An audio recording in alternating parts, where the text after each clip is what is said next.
Ladies and gentlemen, welcome back to a brand new legal breaking reporting and video analysis update.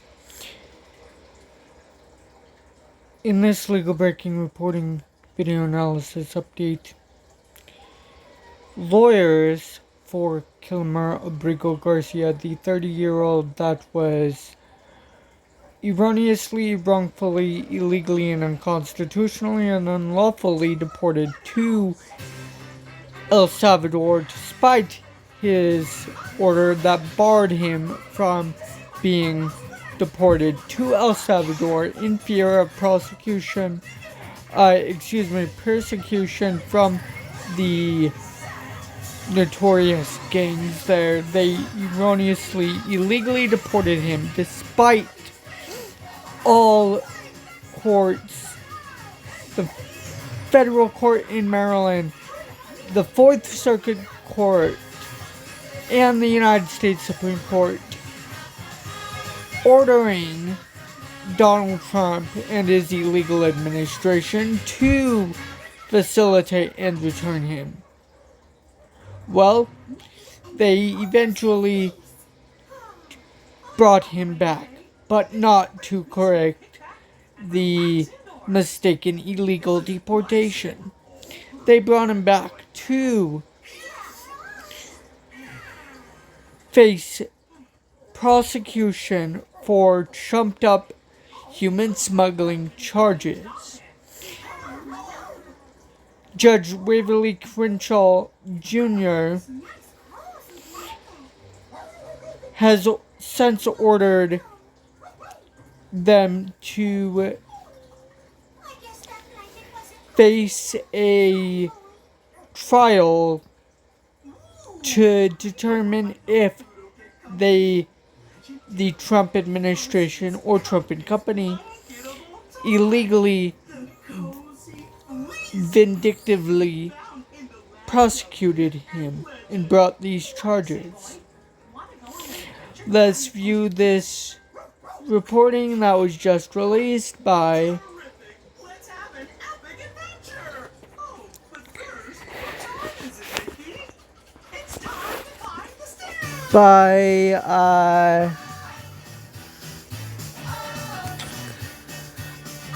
WTOP, ladies and gentlemen, news.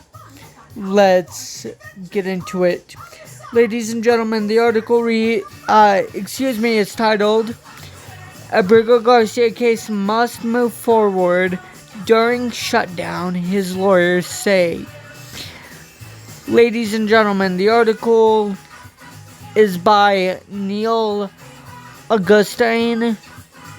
The article reads, lawyers for Salvadorian national Kilmar Abrego Garcia say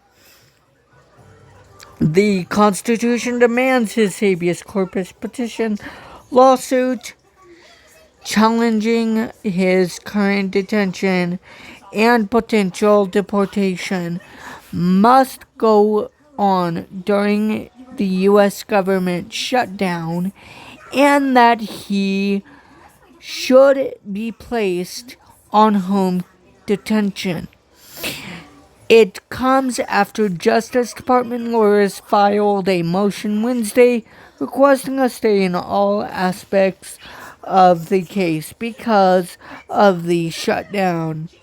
They said government attorneys, quote, are prohibited from working, even on a voluntary basis, except in very limited circumstances, including emergencies involving the safety of human life or the project.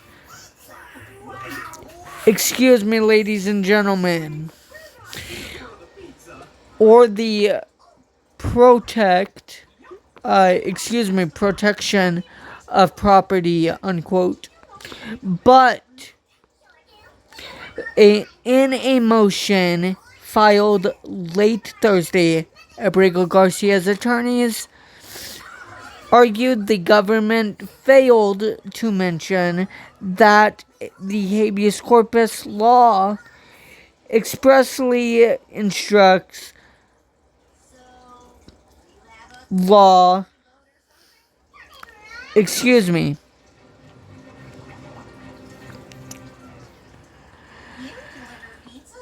habeas corpus law expressly instructs that in the event of the lapse of habeas,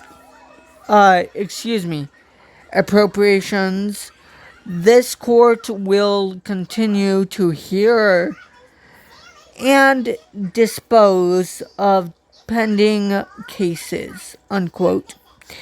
As of Friday morning, U.S. District Judge Paula Zenas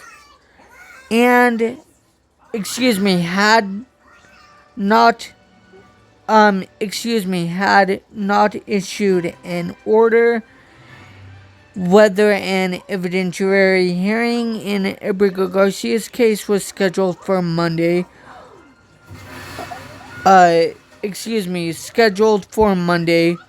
Will proceed as scheduled.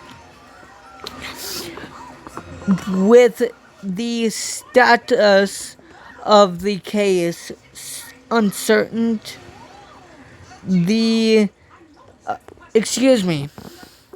Abrego Garcia's lawyers also note the government doesn't have the right to detain him indefinitely.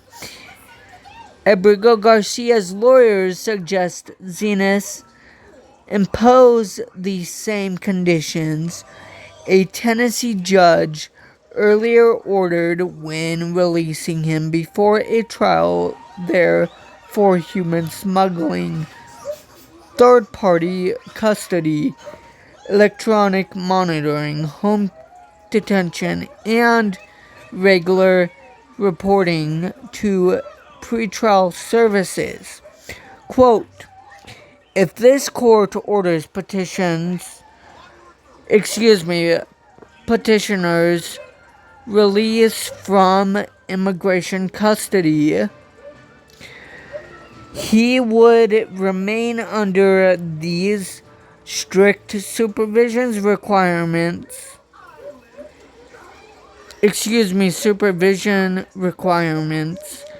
ensuring both his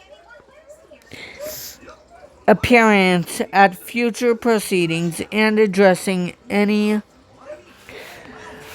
alleged public safety concerns, however misplaced those may be, unquote, Abrego Garcia's lawyers wrote. A U.S. immigration judge in Baltimore denied a bid for asylum on Wednesday, rejecting an application to reopen Abrego Garcia's 2019 asylum case. He has 30 days to appeal to the Baltimore Board of Immigration Appeals. Outside of court, officials with President Donald Trump's administration have repeatedly referred to Abrego Garcia as a member of the MS-13 gang, among other things, despite the fact that he has not been convicted of any crimes. Lawyers for the government have yet to respond to Abrego Garcia's filing that the case should move forward and that he should be on home detention in the interim.